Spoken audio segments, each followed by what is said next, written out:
Welcome to Brain on Books YouTube channel. Okay, let's unpack this. Today, we're embarking on a pretty deep dive tailored specifically for you, the learner. We're going into the fiercely competitive, and let's be honest, often brutal world of professional trading. Right. And our guide is someone quite unique, Alexander Elder. He's not just a successful trader, he's also a practicing psychiatrist. Exactly. So we're looking at his core ideas, his thesis really, about why trading isn't just hard, but maybe inherently systemically designed to make most people fail. It's kind of a trap. And how the few who do win manage to navigate that reality. It's fascinating because he connects these two seemingly opposite worlds, the human mind, the clinical side, and then the chaos of financial markets. Yeah, it's not just about looking at charts, is it? No, not at all. We're digging into the psychological barriers, the systemic ones, things that make trading so incredibly challenging. His view lets us look at the trader's inner world and the kind of irrational mind of the market crowd itself. So our mission here, for you listening, is to pull out the most critical nuggets about winning. And maybe the biggest surprise is, well, winning seems to start with understanding why almost everyone else has to lose. And recognizing how much of this game is really mental, it's behavioral, much more than just math or some secret algorithm. And the story of how Elder even got to this point, it was incredibly dramatic. Well, absolutely. Growing up in the Soviet Union, which he just flat out called a repressive, evil empire. Right, where immigration was basically impossible. So he finishes medical school, takes a job as a ship's doctor, purely as a way out, an escape plan. Which leads to this pivotal moment. He literally jumped ship in Abidjan, Ivory Coast. Can you imagine the sheer terror? Yeah. Fleeing a Soviet ship, running to the U.S. Embassy through these dusty streets, maybe people chasing him. And he lands at JFK Airport, February 1974. Summer clothes on his back, $25, that's it. Wow. And he mentions being terrified of the money itself because back home, just having a few U.S. dollars could get you years in Siberia. The stakes were just astronomical. Yeah, and that fear, that kind of desperation, it eventually channels into something else. He finds this beat-up paperback, How to Buy Stocks. And gets completely hooked by the idea that you could make money just by thinking, by using your intellect, your strategy. But like so many people, he struggles, big time. He studied hard, but he blew up his trading account again and again. Had to go back to working in hospitals just to scrape together another stake to trade with. Right. And this cycle, this painful cycle of failure and rebuilding, it keeps going until he has this breakthrough, this realization. Which was? That the specific indicator, the charting method, it wasn't the main thing. The real key, the difference between the pro and the amateur, wasn't outside in the computer. It was inside his own head. Okay. So that's where the psychiatry background really comes into play. Precisely. The core insight is that good psychiatry and good trading, they share this fundamental principle, focus on reality. Seeing the world or the market exactly as it is. No wishful thinking, no denial, no wasting energy, regretting past mistakes. Yeah, and that's the bedrock of his whole thesis. Psychology is the foundation. You absolutely need it. And amateurs, they tend to ignore it, right? They pour all their energy into finding the perfect signal, the next hot stock tip. While the professionals get it, they understand that if your mind isn't disciplined, if you ignore the crowd psychology and your own, internal demons, you just don't stand a chance long term. And the cost of ignoring that internal state, it's direct.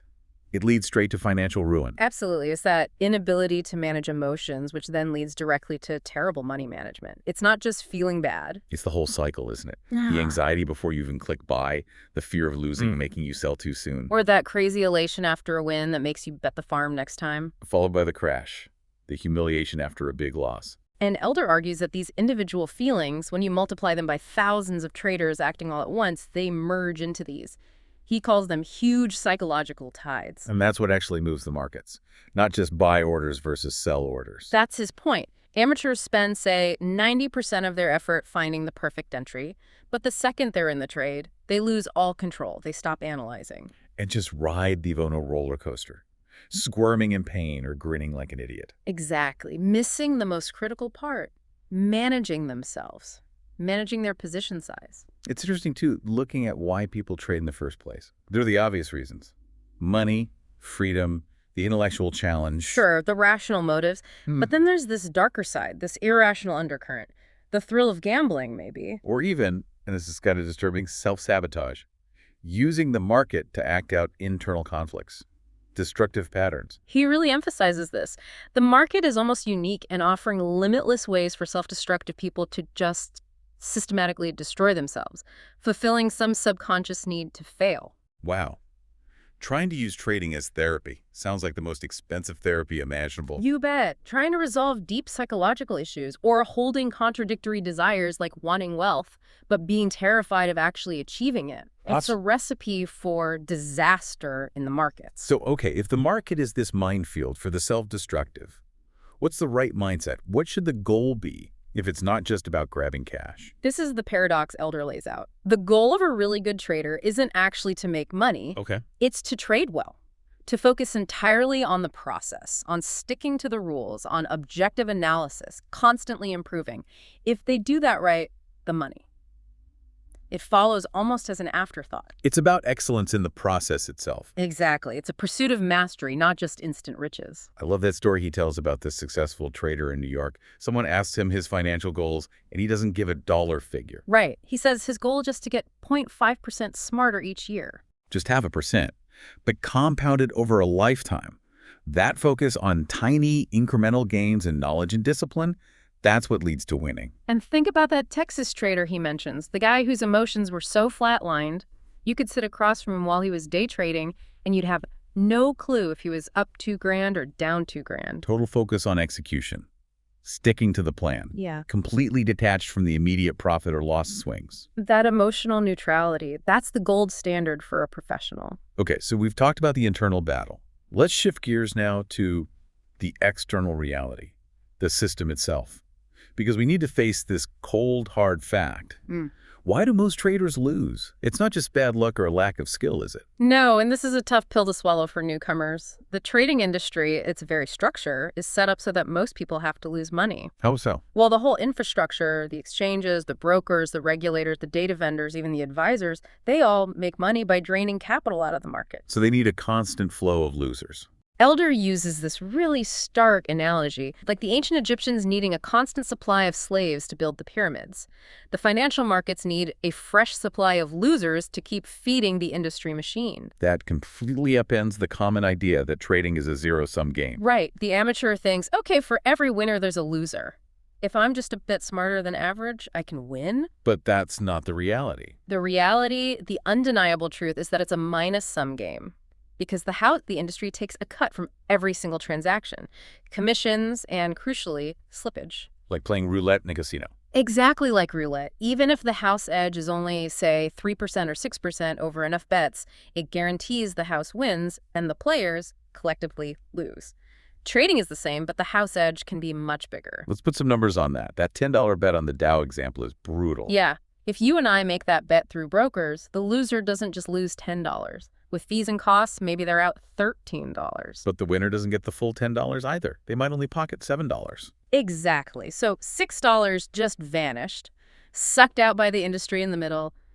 If the game is rigged like that, being just better than average is nowhere near enough. You have to be, what was the phrase? Head and shoulders above the crowd. Precisely. You need to make profits big enough to cover that industry, take and still leave something for yourself. It's a much higher bar than people realize. And amateurs consistently underestimate these costs, especially commissions. Yeah. They look at the commission compared to the whole contract value, and it seems tiny. Right. That $10,000 corn contract example, a $30 commission sounds like nothing, just 0.3%. Who cares? But the professional looks at it differently. This is the aha moment. You have to compare the commission to the margin you put up, the actual capital at risk. So for that $10,000 contract, maybe you only put up $600 in margin. Exactly. And suddenly that $30 commission isn't 0.3%, it's 5% of your committed capital, just to get in and out once. 5%, just to break even on one round trip. That's huge. It's massive. Think about it. If your system trades that contract just once a month, 12 times a year,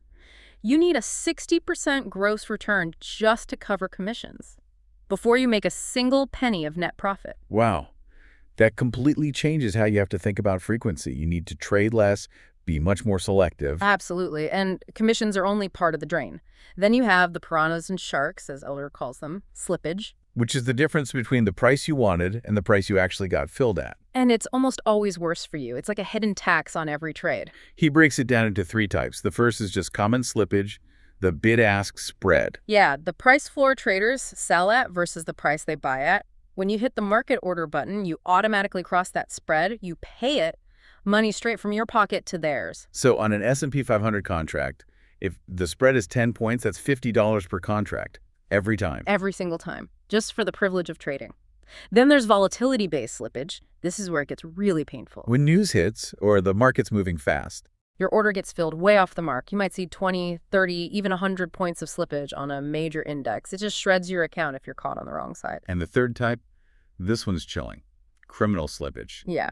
This stems from that us versus them mentality on the trading floor. Elder talks about how some insiders view retail traders as just paper, Yeah. disposable. And the actively try to rip them off. He describes practices like floor traders sticking losing trades into customer accounts while keeping the winners for themselves. Yes. Systematically skimming capital. That picture of the system. Yeah. It's brutal, but you need to understand who you're up against. Let's look at the gold futures example again. Theoretically, 5 losers lose $400 each. One winner makes $400 on 5 contracts. Winner should get $2,000, right? Simple math, zero sum. But add in the reality. Each loser pays, say, $25 commission, $20 slippage. So they actually lose $465 each. Total loss for the 5 losers, $2,325. That- Now the winner. They also pay commission and slippage, maybe $175 total on their 5 contracts. So their theoretical $2,000 win gets cut down to just $1,825. Wait, the losers lost $2,325 in total, but the winner only collected $1,825. Exactly. Where did the other $500 go? Poof. Siphoned off by the brokers, the floor traders, The system. That's a 25% overhead cost on that move. Makes the casino look charitable. Okay, so the takeaway is clear. You need a hyper-defensive strategy just to survive this environment. Right. The sources suggest concrete steps. First, be ruthless about commissions. Shop around, negotiate hard, get the lowest possible rate. Second, design your trading systems to trade less often. Avoid churning your account. The best trade is often no trade at all. Third, stick to liquid, relatively quiet markets where slippage is lower.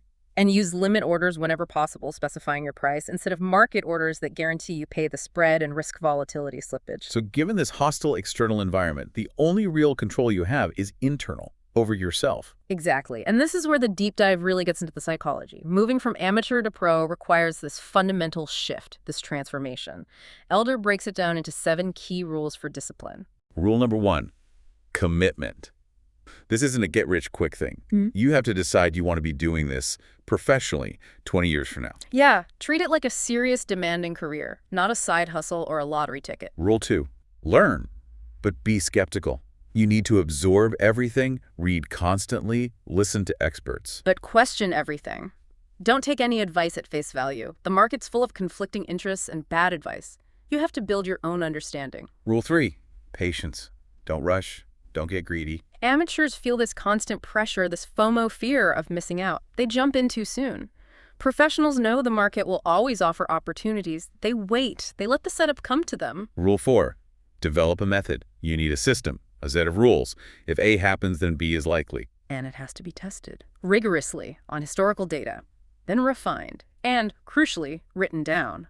You need a plan you can stick to. Rule 5 is about money management priority. Survival first, steady growth second, big profits third. In that order. Amateurs always flip this. They chase the big score first, which means they blow up before they even learn how to survive. Rule 6, self-awareness. Recognizing that you, the trader, are the weakest link. Your emotions, your biases. You have to know your own triggers. Greed, fear, impatience. And build mechanisms to control them. Keeping detailed records helps. Maybe even talking through your trades with someone. Anything to stop impulsive, destructive actions. And Rule 7, maybe the deepest one. Change yourself. Yeah. Elder is blunt. Winning traders think, feel, and act differently than losers. Success demands you strip away your illusions, confront your own issues, and fundamentally change your old patterns. It's like radical personal growth is a prerequisite for trading success. Which most people aren't willing to do, and that's why most people lose. Okay, so that internal discipline, it all comes together in one non-negotiable rule for just staying alive in the market. The businessman's risk. The 2% rule. The ultimate defense. Never, ever risk more than 2% of your total account equity on any single trade. So if you have a $30,000 account, your max risk per trade is $600. Period. If you only have $10,000, it's just $200. This is what separates the business operator from the gambler. That 2% has to include everything, right? Commissions, estimated slippage. Absolutely. All anticipated costs. And the real power of this rule is how it forces you to say no. Oh, so. If you see a trade setup that looks good, but placing a logical stop loss based on chart structure, not just an arbitrary percentage, would mean risking 3% of your equity. You must pass on that trade. Even if it looks like a winner. Even then, the rule protects you from yourself. Elder says avoiding a trade that breaks the 2% rule should be like a recovering alcoholic avoiding a bar. It's that critical for survival. And the benefit is protection against those inevitable losing streaks. Exactly. If you hit a bad patch, 10 losses in a row, which happens. You've only lost 20% of your capital. You're still in the game. You have 80% left to rebuild. He also mentions a monthly loss limit, like 8%. Right. If you hit that, the professional stops trading for the rest of the month. Full stop. Time to step back, reassess the system, reassess the market conditions. Maybe it's just too chaotic to trade rationally right now. Which connects back to the businessman's mindset. Yeah. And record keeping. Oh, absolutely crucial.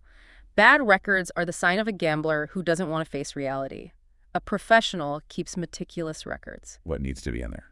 Date, entry price, exit price, the actual slippage paid, commissions where your initial stop was, any adjustments you made to it, and maybe the maximum paper profit and loss during the trade. That objective data is what you learn from. It's the fuel for growth. You can't improve if you don't know what you actually did and what the results were, stripped of emotion. Okay, let's unpack this whole idea of mass psychology now. Yeah. If market prices are driven by the crowd's emotions, we need a way to understand the crowd's language. Elder's Wall Street Animals taxonomy is great for this. It really is. You've got the four main players, the aggressive ones, the bulls who buy, thinking prices will go up. They strike up with their horns. And the bears, who sell or short, thinking prices will fall, striking down with their paws. These two are always fighting. Then you have the victims, the hogs. These are the greedy ones. They trade too big for their account. Either that, or they get greedy with winning positions. They hold on too long, hoping for just a little bit more profit, and then watch it all evaporate when the trend turns. They always get slaughtered eventually. And the last ones. The sheep, passive, fearful. They just follow the crowd, chase tips, listen to gurus without thinking for themselves. They inevitably get trampled when the bulls and bears clash. So the goal is to avoid being a hog or a sheep. Maintain objectivity. Exactly. Which brings us to the mechanism of price movement. It's not just more buyers than sellers, because every trade has a buyer and a seller. Right, so what actually drives the price change? It's the change in the intensity of greed and fear on both sides. Okay, explain that. How does a rally happen? During a rally, you have greedy, optimistic bulls who are desperate to buy more. They meet fearful, defensive bears, the short sellers who are losing money and only willing to sell, cover their shorts, at higher and higher prices. The price goes up because the bull's greed is more intense than the bear's fear initially. And a decline. It flips. Now you have optimistic, greedy bears who feel like winners and sell aggressively short. They meet fearful bulls who are losing money and only willing to buy at lower and lower prices, hoping for a bottom. The price falls because the bear's conviction and the bull's fear intensify. So it's all about the emotional pressure. Yes. And this is amplified by crowd behavior. Elder references Gustave Le Bon's work on crowds, how people change when they're in a group. They become more impulsive, less rational. Exactly. More credulous, easier to sway, less capable of independent thought. They react to shared emotions. This is why professionals must trade based on a pre-written plan and objective indicators. Not just react to the price action flickering on the screen. Right. You have to tie yourself to the mast, like Odysseus, to resist the siren song of the herd mentality.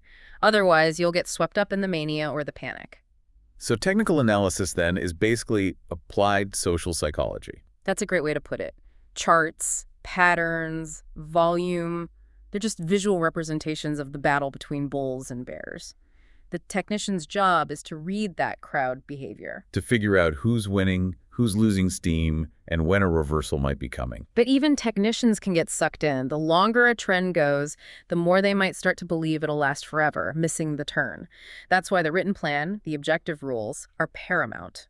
Let's touch on the individual versus the institution for a second.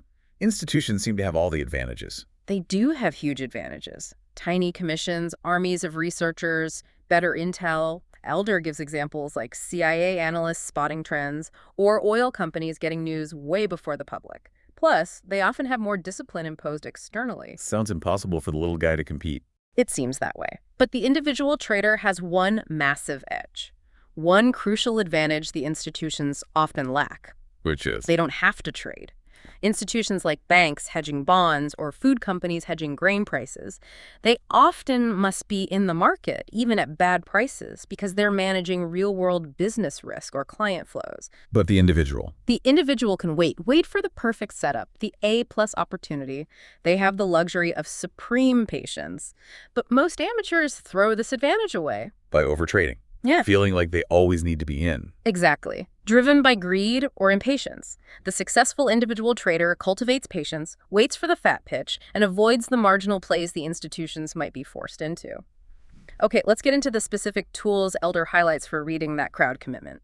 Starting with support and resistance, S&R. These aren't magic lines on a chart, are they? It's pure psychology. Completely. S&R exists because people have memories, and they feel pain and regret. Okay, how does pain create resistance? Imagine you bought a stock at $100. It drops to $70. You hold on, feeling miserable. If it creeps back up to $100, what's your overwhelming urge? Get out, break even. Exactly. Just let me get my money back. So you sell. Enough people doing that create supply, forming resistance at that $100 level, a zone of painful memories. And regret creates support. Think about the person who watched it at $70, wanted to buy but hesitated. Then it shoots up to $130. They're kicking themselves. I should have bought. Right. So they wait for a pullback. If it drops back near that $100 level, they jump in aggressively this time, not wanting to miss out again. That creates demand, forming support, a zone of regretful missed opportunities. So S&R levels are just concentrations of old pain and regret. Pretty much. And their strength depends on three things. Length, how long did price stay there, or how many times was it touched? More time, more memories. Height. What was the price range of that congestion zone? A wider range means more people were involved at different levels, creating stronger emotions. And third, volume. How much trading actually happened there? High volume means lots of people have financial and emotional skin in the game at that level, making it a stronger barrier. So the trading rule is defensive. When your trend approaches a significant S&R zone, Tighten your stop. Watch closely. How the price behaves at that zone tells you a lot about the health of the trend. Does it power through, or does it stall and falter? Okay, next tool. Volume analysis. Volume is crucial because it measures the intensity of participation, the emotional and financial commitment, and often the level of pain involved. How does it confirm a trend? If you see a rally and volume is increasing along with price, that's generally bullish. It means new money is coming in, new buyers are participating eagerly, and importantly, short sellers are being forced to cover, adding fuel to the fire. Rising volume confirms the trend's health. And falling volume is a warning sign. Definitely. If price keeps rising but volume starts to dry up, it suggests the buying pressure is weakening. The supply of eager new buyers or panic shorts covering is running low. The trend might be getting exhausted. What about a huge spike in volume? A sudden, massive burst of volume, especially after a long move, often signals a climax. It can be the final blowout where all the weak hands bail out or jump in late, right before the trend reverses. It's often an exhaustion signal. Got it. And for futures and options, there's open interest. OI. Right. OI is the total number of contracts still open, not yet closed out. It measures the intensity of conflict, the willingness of both bulls and bears to hold on to their positions and their convictions. So if OI is rising during a trend, That's generally a green light. It means new money is entering on both sides, new longs and new shorts. Disagreement is growing, conviction is strong, the trend is likely to continue. what if OI goes flat, stays level? That's a yellow light. It means new participants aren't really coming in anymore. People are just shuffling existing positions around. The fuel for the trend, the fresh disagreement is running low. The trend is aging. And falling OI. That's the red light. It signals that the conflict is resolving. Winners are taking profits, and crucially, losers are giving up hope and closing out their positions. The conviction behind the trend is evaporating. It's ripe for reversal. Okay, but the challenge is, these indicators can conflict, especially across different time frames. A daily chart might scream buy, while the weekly screams sell. Exactly. That's the time frame dilemma. Relying on just one indicator or one time frame leads to confusion and bad trades. This is where Elder's triple screen trading system comes in. It's designed to filter trades and manage these conflicting signals. It uses multiple time frames, right? Yeah. Based on a factor of 5. Yeah, so if your main trading time frame is daily charts for holding trades a few days or weeks, your longer-term strategic time frame should be about 5 times longer. So weekly charts. Okay, screen number 1. Screen 1, market tide. This uses the long-term chart, the weekly one in our example. You apply a trend-following indicator like a MEXCD histogram or a moving average system. Its only job is to determine the direction of the main long-term trend, the tide. And it acts as a filter. A very strict filter. If the weekly trend is up, screen 1 permits you only to look for buying opportunities or to stand aside. Selling short is forbidden. If the weekly trend is down, you can only look to sell short or stand aside. Buying is forbidden. Rule 1. Swim with the tide, never against it. Makes sense. Screen 2. Screen 2, market wave. Now you drop down to your intermediate chart, the daily chart. Here you apply an oscillator, like stochastic or RSI, which is good at identifying short-term pullbacks against the main tide. So if the weekly tide screen 1 is up, You wait for the daily oscillator, screen 2, to dip down into its oversold zone. This identifies a temporary pullback, a wave against the main uptrend. That pullback is your potential low-risk buying area. and if the weekly tide is down, You wait for the daily oscillator to bounce up into its overbought zone. That identifies a temporary rally within the downtrend, your potential low-risk short-selling area. Screen 2 finds entry zones that align with the main trend from screen 1. okay, tide and wave identified. What's screen 3? Screen 3. Intraday breakout, or the ripples. This pinpoints the exact entry, ensuring you only get in when the market confirms it's moving back in the direction of the main tide. It uses a specific entry technique. The trailing stop entry. Exactly. Let's say the weekly trend is up, screen 1 says buy, and the daily oscillator is oversold. Screen 2 says potential buy zone. Now, for screen 3, you don't just buy immediately, you place a trailing buy stop. How does that work? You place a buy order just one tick above the high price of the previous trading day. If the market keeps going down today, that order isn't hit. Tomorrow, you cancel it and place a new buy order one tick above today's high. So you keep lowering your entry point as the pullback continues. Yes. You follow the decline down with your buy stop order, always just above the prior day's high. You only enter the trade if and when the market stops declining and rallies enough to break above the previous day's high. So the market itself has to confirm the pullback is over and the main uptrend is resuming. Precisely. It forces you to wait for confirmation. It prevents catching falling knives. Your entry is triggered by market action moving in your intended direction, not by your prediction or impatience. Same logic applies in reverse for shorting, using a trailing sell stop below the prior day's low during downtrends. That sounds incredibly disciplined.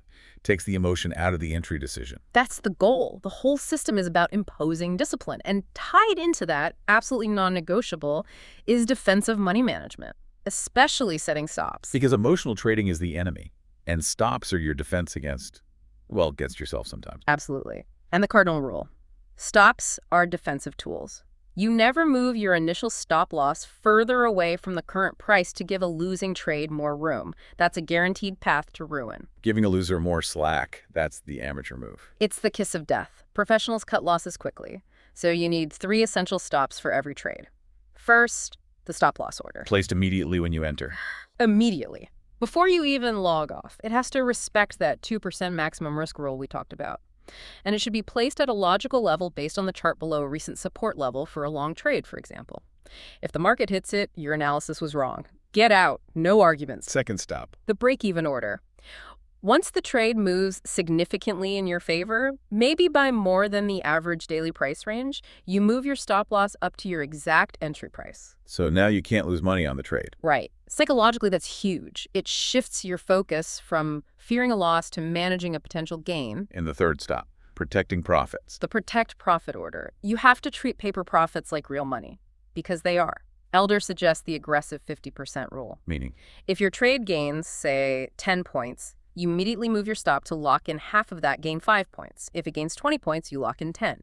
You keep trailing the stop up for longs or down for shorts, protecting roughly half of your open profit. So you let profits run, but you systematically bank a portion of them. Prevents giving it all back. Avoids being a hog. Exactly. It keeps you disciplined in taking profits while still allowing for further gains. And the final piece for discipline and growth, the before and after notebook. Yes. This is the ultimate tool against emotional trading and self-deception. It forces objective review. So, before you enter a trade, You print the charts, paste them on the left page of your notebook, write down exactly why you're entering the indicators, the setup, and write down your entire money management plan, entry price, initial stop, profit target, how you'll trail the start. then, after you exit, Print the charts again, paste them on the right page, write down why you exited, hit stop, hit target, discretionary exit, then analyze objectively, what did I do right, what did I do wrong, what could I have done better? forces you to confront reality. No hiding, no excuses. It prevents gloating over wins, which breeds overconfidence, and stops you from wallowing in losses, which causes fear and paralysis.